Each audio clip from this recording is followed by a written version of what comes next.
नमस्कार दोस्तों, आज मैं आपके लिए लेकर आई हूँ एकादशी व्रत के पारण में सुनी जाने वाली द्वादशी की कथा। द्वादशी के दिन इस कथा को अवश्य सुनना चाहिए। जो भी जातक एकादशी का व्रत रखते हैं उन्हें द्वादशी के दिन एकादशी के व्रत का पारण जरूर करना चाहिए, अर्थात व्रत को खोलना चाहिए। इसे ही एकादशी व्रत की पूर्णाहुति माना जाता है। इस कथा को द्वादशी के दिन सुनने से एकादशी का पूर्ण फल प्राप्त होता है।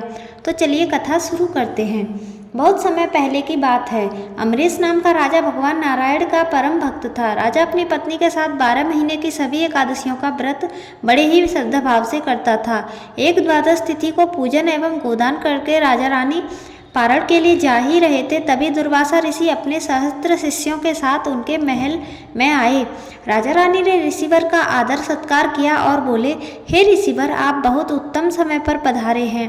हम अभी एकादशी व्रत का पारण ही करने वाले थे, आप भी हमारे साथ भोजन करिए। ऋषि दुर्वासा ने राजा का यह आग्रह स्वीकार कर लिया और स्नान करने यमुना तट पर चले गए।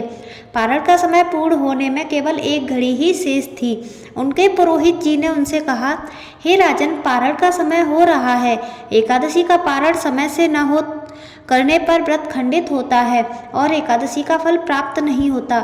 यह सुनकर राजा असमंजस में पड़ गए कि उनके लिए अतिथि से पहले भोजन करना अनुचित था। पुरोहित जी ने कहा, हे राजन, आप ठाकुर जी का चरणामृत ग्रहण कर लेंगे तो अतिथि का अपमान भी नहीं होगा और आपके व्रत का पारण भी हो जाएगा।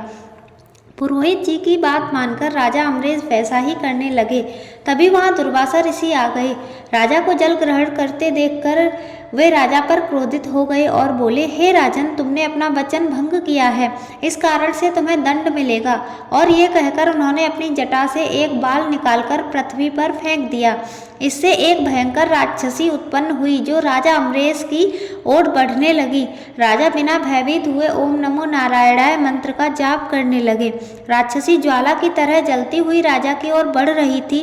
तभी भगवान विष्णु का सुदर्शन चक्र पहले से ही हरि कृपा से राजा की सुरक्षा में नियुक्त था।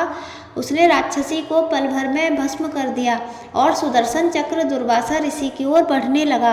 राक्षसी को इस तरह भस्म होते हुए और सुदर्शन चक्र को अपनी ओर आते हुए देखकर दुर्वासा ऋषि अपने प्राणों की रक्षा करने के लिए भागने लगे और दौड़ते दौड़ते ब्रह्मा जी के पास जा पहुँचे।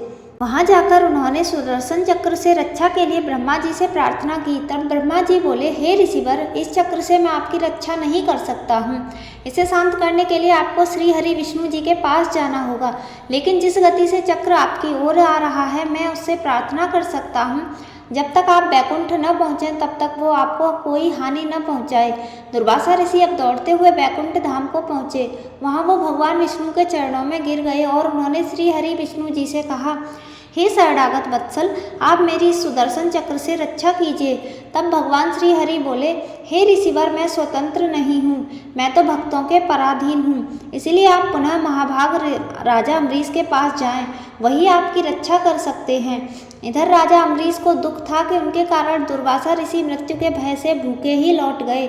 यह सोचते सोचते ही वे केवल जल पीकर ही पूरे 1 वर्ष तक ऋषि दुर्वासा जी की प्रतीक्षा करते रहे। वर्ष व्रत करने के बाद ऋषि दुर्वासा जैसे भागे थे वैसे ही दौड़ते दौड़ते राजा के पास आए और महल में जाकर राजा के पैरों पर गिर पड़े और उनके पैर पकड़ लिए।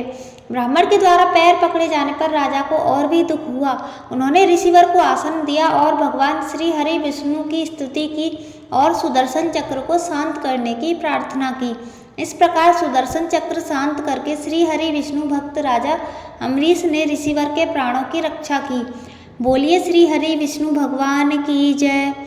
ओम नमो नारायणाय नमः। फ्रेंड्स, वीडियो आपको पसंद आई है तो इसे लाइक और शेयर अवश्य करें और मेरे चैनल को सब्सक्राइब जरूर करें। आपका बहुत धन्यवाद।